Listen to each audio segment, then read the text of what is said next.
வணக்கம். இந்த வீடியோல நம்ம மீன் எண்ட் அனாலிசிஸ் அப்படின்னா என்னன்னு பார்க்கலாம். ஸோ மீன்ஸ் எண்ட் அனாலிசிஸ் அப்படிங்கிறது என்னன்னா, நம்மளுக்கு ஒரு கோலை நோக்கி போற ஒரு ப்ராப்ளம் சால்விங் ஸ்ட்ராட்டஜின்னு சொல்லலாம். ஸோ ஒவ்வொரு முறையும் நம்ம என்ன பண்ணுவோம்னா, இதுதான் என்னோட கடைசி கோல், நான் ரீச் ஆக போறது. அப்ப எனக்கு எந்த ஆப்ரேஷன் எடுத்தோம், எந்த ஆக்ஷன் எடுத்தோம்னா நம்மளால கோலுக்கு சீக்கிரம் போக முடியும் அப்படின்னு ஒவ்வொரு முறையும் கோலை கம்பேர் பண்ணி ஆப்ரேட் பண்ற அந்த ப்ராசஸ்க்கு பேர் தான் அந்த ஒரு என்ன சொல்றது, அந்த ஒரு ஸ்ட்ராட்டஜிக்கு பேர் தான் மீன்ஸ் எண்ட் அனாலிசிஸ்னு சொல்லுவோம். ஓகே, இப்போ ஃபர்ஸ்ட் பாத்தீங்கன்னா, நம்ம ஒரு கரண்ட் ஸ்டேட் இருக்கும், ஒரு கோல் ஸ்டேட் இருக்கும். நம்ம என்ன பண்ணோம்னா, இந்த கரண்ட் ஸ்டேட்டுக்கும் கோல் ஸ்டேட்டுக்கும் இருக்கிற டிஃபரன்ஸ் என்னன்னு பார்ப்போம். இந்த டிஃபரன்ஸை ரெடியூஸ் பண்றது தான் நம்மளோட மேஜர் டாஸ்கா இருக்கும். இந்த டிஃபரன்ஸை ரெடியூஸ் பண்றதுக்கு நம்மளுக்கு நிறைய ஆக்ஷன்ஸ் இருக்கு. இப்போ இந்த ஒரு பிரசன்ட் ஸ்டேட்ல நம்மளுக்கு நிறைய ஆக்ஷன்ஸ் பெர்ஃபார்ம் பண்ணலாம். அதுல எந்த ஆக்ஷனை சூஸ் பண்ணோம்னா நம்ம இந்த கோலுக்கு பக்கத்துல வர முடியுங்கிறத பார்த்து பார்த்து ஒவ்வொரு முறையும் பண்ணோம்னா அதுதான் மீன்ஸ் எண்ட் அனாலிசிஸ்னு சொல்லுவோம். ஸோ இங்க மீன்ஸ்ங்கிறது என்னன்னா, இருக்கிற எல்லா பாசிபிள் ஆக்ஷன், எண்ட்ஸ்ங்கிறது டிசையர் கோல்.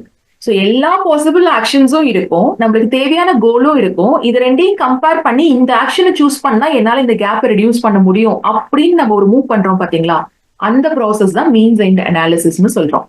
ஸோ இதோட மொத்த ப்ராசஸ் பாத்தீங்கன்னா, ஒவ்வொரு முறையும் நம்மளுக்கு எந்த ஆக்ஷன் நம்மள கோலுக்கு பக்கத்துல ஈஸியா கூட்டிட்டு போகுமோ அதை மட்டும் தான் பெர்ஃபார்ம் பண்ணுவோம்.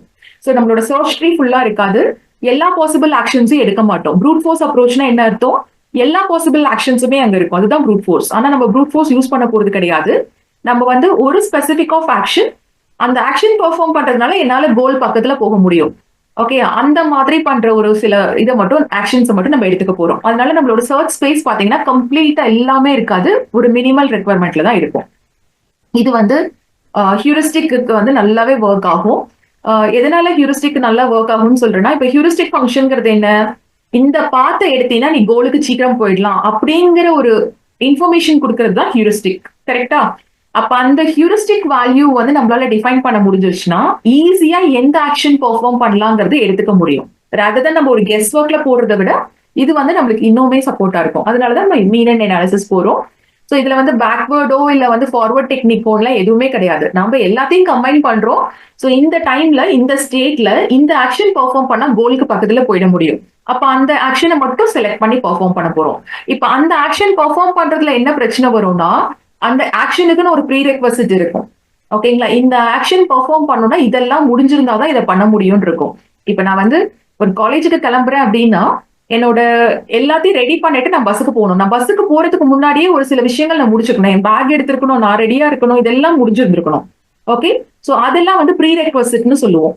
சோ இந்த ப்ரீ ரெக்வசிட்டை சாட்டிஸ்ஃபை ஆயிடுச்சான்னு பார்க்கணும். அப்ப அந்த ப்ரீ ரெக்வசிட் சாட்டிஸ்ஃபை ஆகலைன்னா அதுக்கான மறுபடியும் அந்த அந்த ப்ரீ ரெக்வசிட்டை சாட்டிஸ்ஃபை பண்றதுக்கு முதல்ல நம்ம சொல்யூஷன் கொண்டு வரணும். ஓகேங்களா? சோ இதனால நம்மளுக்கு கம்ப்ளீட்டா பாத்தீங்கன்னா கோல் என்னவோ அதை நோக்கி ஓடுவோம், அவ்வளவுதான்.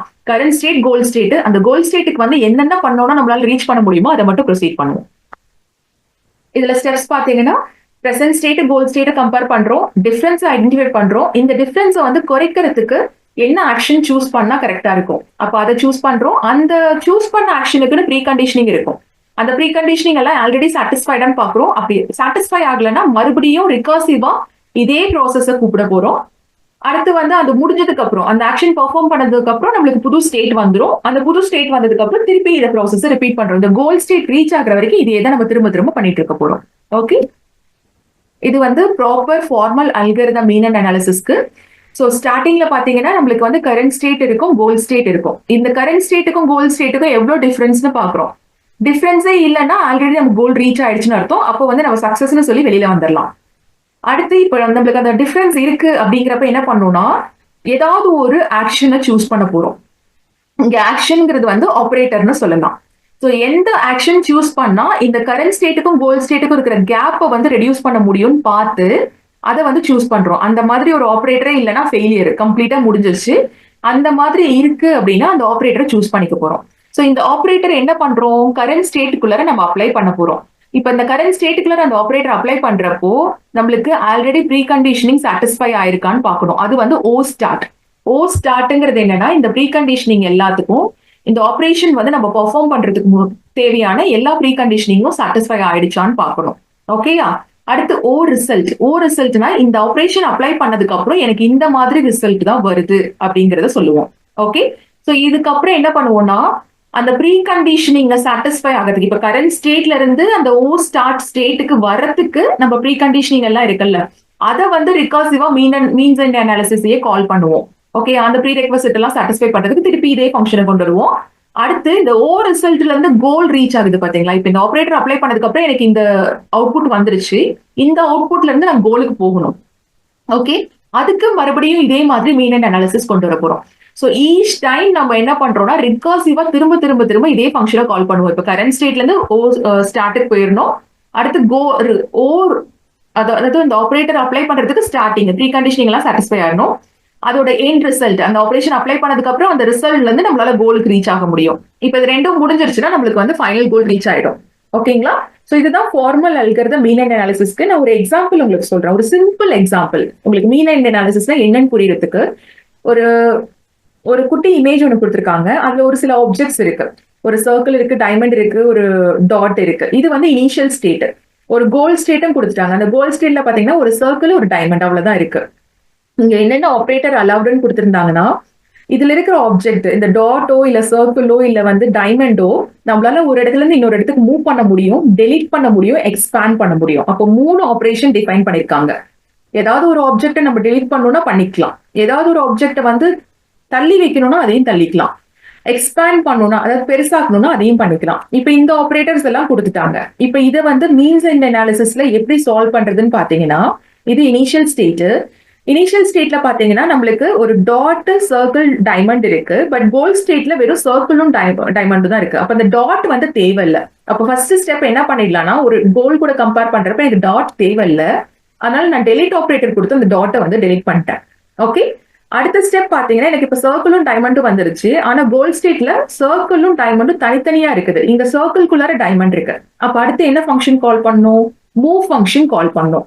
அப்போ மூவ் ஃபங்க்ஷன் கால் பண்றப்ப என்ன ஆகும்? இந்த டைமண்ட் வந்து வெளியில போயிடும், சர்க்கிளை விட்டு வெளியில போயிடும். அதுக்கடுத்து பாத்தீங்கன்னா கோல் கூட கம்பேர் பண்றப்போ சர்க்கிள் கரெக்டா இருக்கு. ஆனா டைமண்ட் வந்து நம்மளுக்கு பெருசா இருக்கணும். சர்க்கிளும் டைமண்டும் ஒரே ஷேப்ல இருக்கணும். அப்ப எக்ஸ்பேண்ட் ஆப்ரேஷன் கொடுக்கணும். எக்ஸ்பேண்ட் ஆப்ரேஷன் கொடுத்தீங்கன்னா உங்களுக்கு வந்து ஃபைனல் ஆப்ஜெக்ட் வந்துருச்சு. இப்ப இந்த ஃபைனல் ஆப்ஜெக்டும் கோலும் பாத்தீங்கன்னா ரெண்டுமே சிமிலரா இருக்கு. அப்ப ஸ்டாப் பண்ணிடலாம். இப்ப நம்ம என்ன பண்ணோம்? நம்மளுக்கு நிறைய ஆப்ரேஷன்ஸ் இருக்கு. ஸோ ஒவ்வொரு ஸ்டெப்லயும் நான் டெலிட் பண்ணலாம், மூவ் பண்ணலாம், எக்ஸ்பேண்ட் பண்ணலாம்னு எல்லா பாசிபிலிட்டியும் இருக்கு. ஆனா நான் எல்லா பாசிபிலிட்டியும் எடுக்கல. நான் என்ன பண்ணேன்? ஒவ்வொரு டைமும் கோல் கூட கம்பேர் பண்ணி எனக்கு இந்த மாதிரியே வேணும்னா நான் என்ன பண்ணணும், இந்த மாதிரியே வேணும்னா என்ன பண்ணணும்னு அந்தந்த ஸ்பெசிபிக் ஆப்ரேட்டரை மட்டும் தான் நான் சூஸ் பண்ணேன். கரெக்டுங்களா? அப்ப இதுதான் வந்து மீன்ஸ் அண்ட் அனாலிசிஸ் சொல்றோம். ஓகே, எதனால கோல் பேஸ்ட்னு சொல்றோம் தெரியுதா? ஏன்னா கம்ப்ளீட்டா நம்மளோட ஃபைனல் கோல் என்னவோ அந்த கோல் கொண்டு வரதுக்கு என்னென்ன பண்ண முடியுமோ எல்லாத்தையும் பண்ணிட்டோம். Okay, thank you.